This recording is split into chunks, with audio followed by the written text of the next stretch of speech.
Dr. Jordan Grumet is an author. He is a doctor and a storyteller. His newest book is The Purpose Code: How to Unlock Meaning, Maximize Happiness, and Leave a Lasting Legacy. Welcome to the show, Jordan. Thank you so much for having me. I'm excited for the conversation. Yeah, excited for you to be here. Tell us a little about your personal life, some more about your work, and why you do what you do. Well, it all started when I was 7 years old. My father died suddenly. He had a brain aneurysm when he was rounding in the hospital. He was a doctor. And so that became my purpose in life was to undo the tragedy of his death by becoming a doctor like him and saving the world, which lasted all of about 20 some years. I became a doctor. I burnt out quickly, realized it wasn't actually filling me up. I was lucky enough to be in a financially good place. So I started doing things that do light me up, like blogging and eventually podcasting about personal finance. The only part of medicine I stuck with was hospice, dealing with the dying and terminally ill.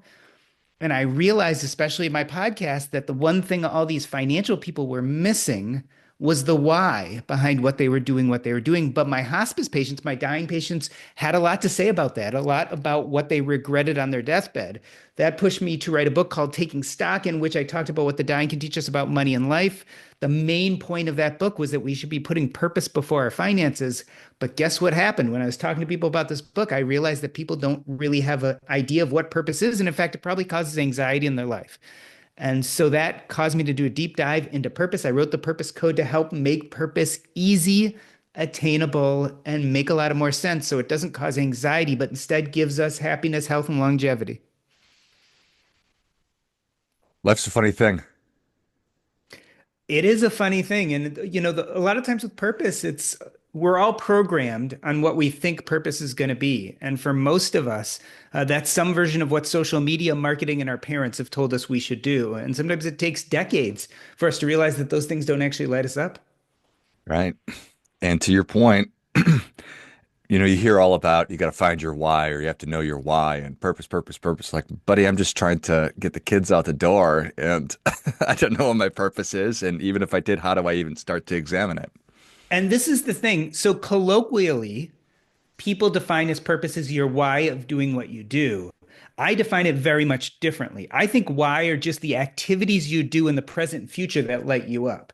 And so it's a much different version. If you ask about your why, it gets really complicated and high stakes because you're like, well, there has to be a really good why. It has to change the world. I have to have impact. I have to have legacy. It has to be this really big, deep thing. But instead of nurturing people, that causes them anxiety and they end up in analysis paralysis. It's like, well, I could do that thing, but that thing doesn't seem big or important enough. And so people get anxiety because they can't quote unquote find their purpose. And I try to make the point, well, you don't find your purpose, you actually build or create it. You have to figure out what those inklings of joy are for you, but then you build a life of purpose around it. And so I think trying to concentrate on your why, I call that a meaning problem, not a purpose problem. And I think you need both meaning and purpose to be happy, but they're very different things. Well, I appreciate that. Okay, so I've got to find my why. It's got to be this super important thing. So walk me through then how I know that you just told me a little bit. Walk me through the difference between the purpose and the meaning. So the way I define it is meaning is about our past.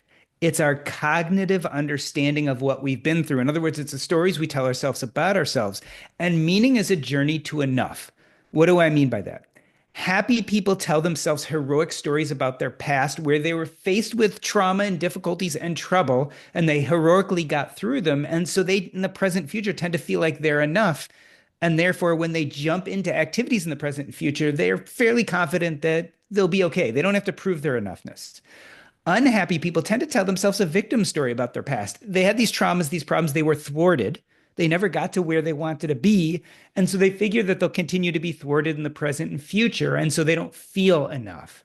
And so, how does this become a problem? Well, like I said, meaning is our cognitive understanding of our past. Well, purpose is just the activities we do in the present and future that light us up. If you don't have a great sense of meaning and you don't feel enough in the past, you tend to try to use purpose to prove your enoughness. You try to purpose your way to happiness, purpose your way to feeling enough. And so you get stuck on what I call the achievement treadmill. You're constantly chasing achievements because you're like, if I just achieve this thing, if I just become partner, if I just make $1 million, if I just do whatever I've defined as enough, I'm going to all of a sudden feel good. But we know that doesn't work. And the reason why we know this doesn't work is if you look at a lot of pop culture figures, some of the most successful people we know, have tried to purpose their way to enough and it doesn't work very well. Steve Jobs is a great example one, right? Steve Jobs was adopted. If you read all his biographies, it deeply affected him that his parents gave him up. His sense of meaning was that he wasn't enough, so that his parents gave him up and he became adopted. So what did he do? He tried to purpose his way to enough. Maybe he didn't deal with that. Maybe instead he tried to create the most amazing, great things. He built wealth. He did all sorts of wonderful things. But if you look at Steve Jobs and talk to people who knew him, he wasn't particularly happy. Like people said he was a particularly nice guy. He had this daughter, but refused to acknowledge her for a long time. I mean, there were a lot of problems in his life. And so that's the difference. He kept on trying to purpose his way to enough by achieving things, and it didn't fill the hole. The hole was in his past. It was a meaning problem. And so that's the difference. And you need both. I think happiness is meaning plus purpose. You both have to feel enough in the past, but then you have to joyfully jump into the present and future and do these great things. Thank you. That makes a lot of sense. I love a good equation. Happiness is meaning plus purpose. That makes a ton of sense. So it's hmm.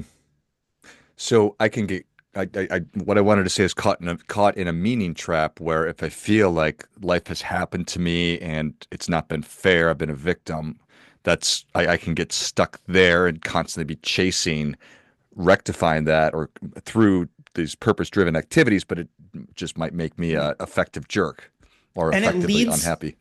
it leads to burnout. So I'm a great example of this, right? So my father died, and I thought I could fix the world by becoming a doctor like him, by stepping into his footsteps. But ultimately, what happened is that I became this doctor, and guess what happened? My father was still dead and I couldn't save the world.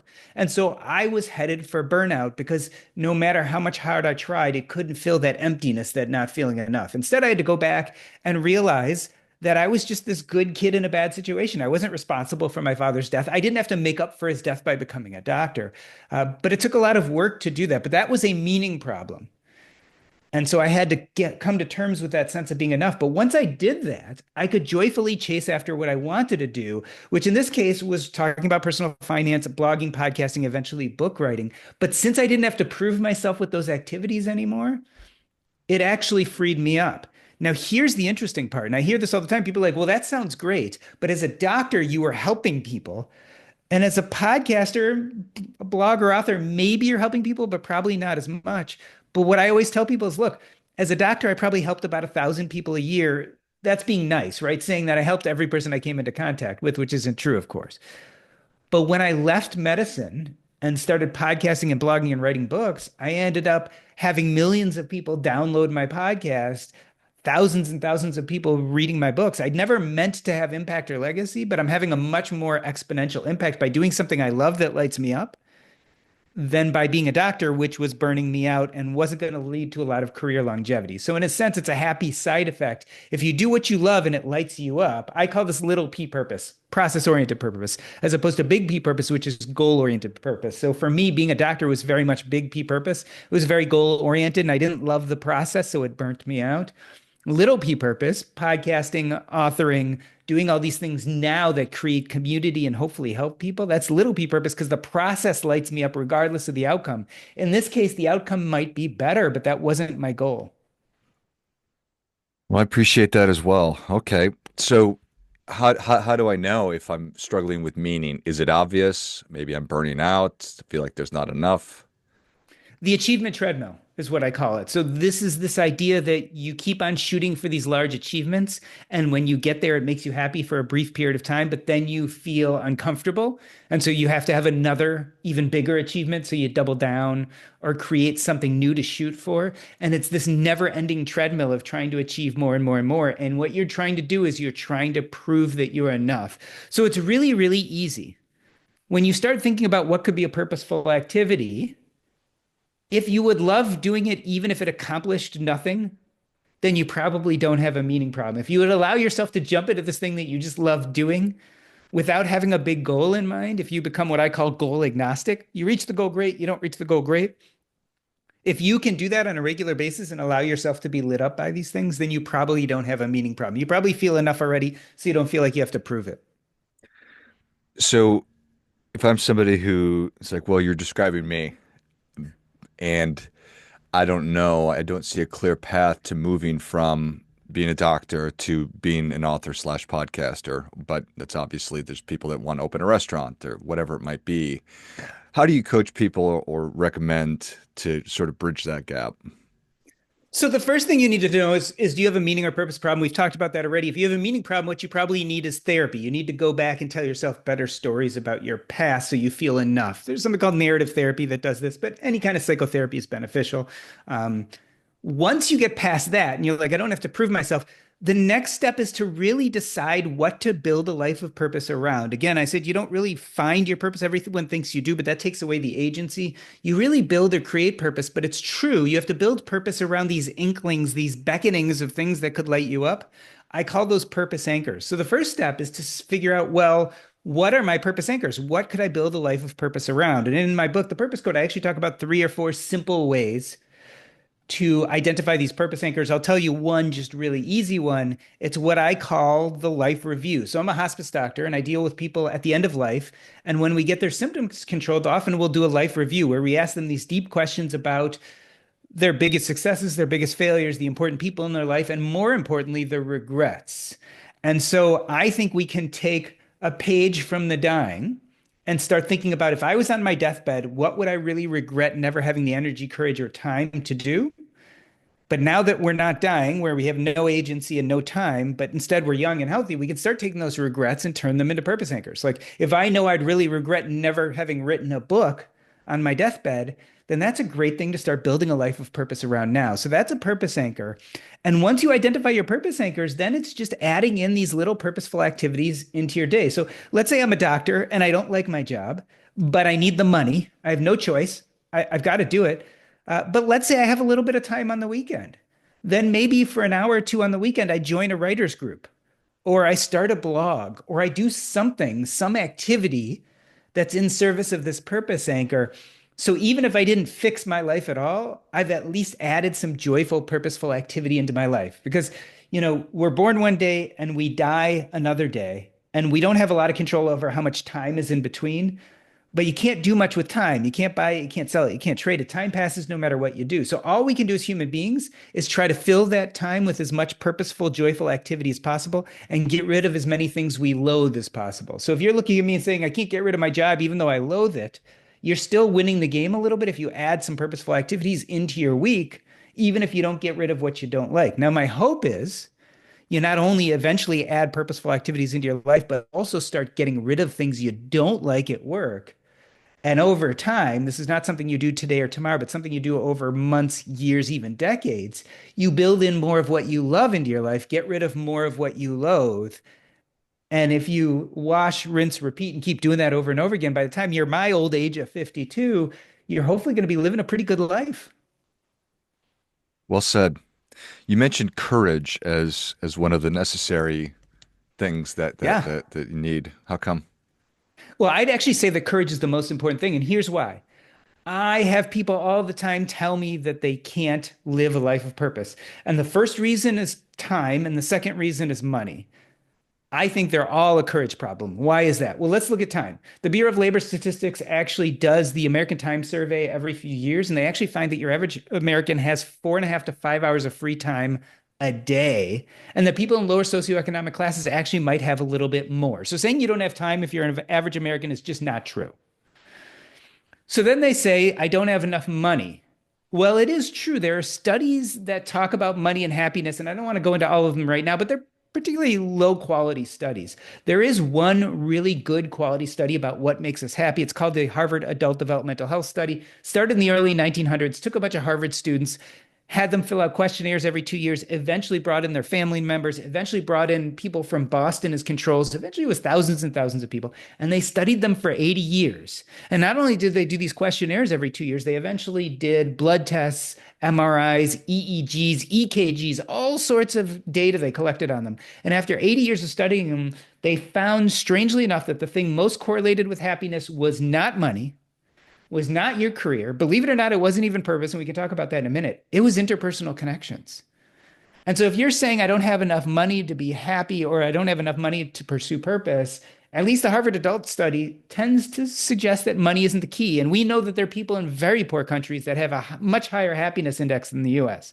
So I don't think money is the key. Now, I mentioned that it wasn't purpose, but believe it or not, there are other studies that show that purpose is related to happiness, health, and longevity. It's very clear in the data. So, what I always tell people is purpose, especially little p purpose, where you're doing things that light you up, naturally connects you to other people. When you are lit up like a moth to the flame, other people are connected to you.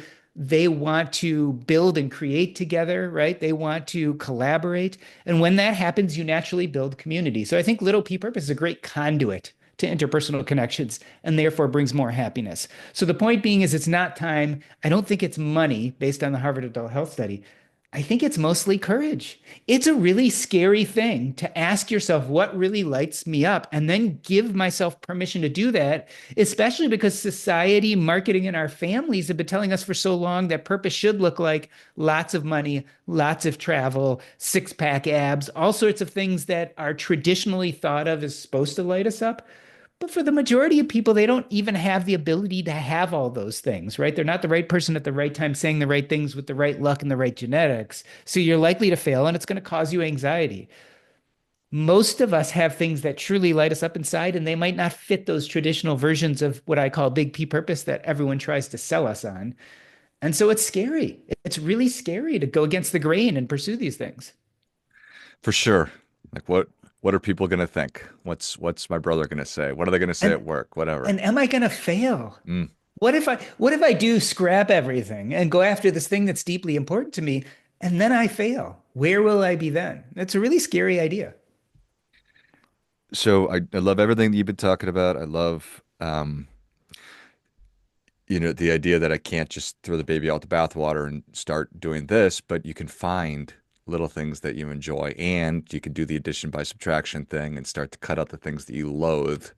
And Mhm. doing those things, I bet you're going to feel so much more happier. Again, it's winning the game. You only have a set amount of time on this earth. So are you going to give up? Are you going to say, I don't have the money or time? Or are you slowly going to transform your life? And you have all these levers and tools. And people forget, they feel like money is the only tool. But when I was 22 years old, I didn't have much money, but I had a lot of energy. I had a lot of free time. Like I didn't have kids, I didn't have a mortgage. So on Saturday or Sunday, even if I was working 60 hours a week on Saturday or Sunday, I could, of course, expend a few hours doing something that lit me up. Maybe something that becomes a side hustle. Maybe something I start making money at, and it actually gives me some leverage to then subtract some things out I don't like of my job. And so those are tools. We got tons of tools. We got our energy, our youth, our joy, our compassion, our communities, our skills. All of these are tools that we could use even if we don't have money. And then, of course, we have levers. I mentioned one, the joy of addition is adding in purposeful activity. We have the other, which we talked about, addition by subtraction. I call it the art of subtraction, getting rid of what we don't love. And then when nothing else is available, substitution, right? Can you swap jobs? Can you swap bosses? Can you swap situations in such a way that just improves things a little bit?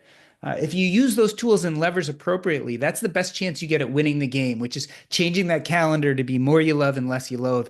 Not only will you be happier, but I think if you do that, you'll actually have a greater impact and legacy. Just like me, being a doctor was great, but it didn't light me up. My impact and legacy were limited. When I started finally doing things I loved as a happy accident, I exponentially grew my impact and legacy. That's a beautiful thing. The patients that you treat in hospice, do they get excited about the exercise of talking about regret or talking about just looking back over their lives? Well, people love to talk about themselves. And you have to remember again, when you're terminally ill, it kind of clears the lens, right? So for all of our lives, we've had this clutter of voices telling us who to be and what to do. And when you finally get to the point you're dying, especially for people who never listen to their own internal whispers, a lot of times things become all of a sudden really clear. And so they do want to talk about these things, even if it's painful.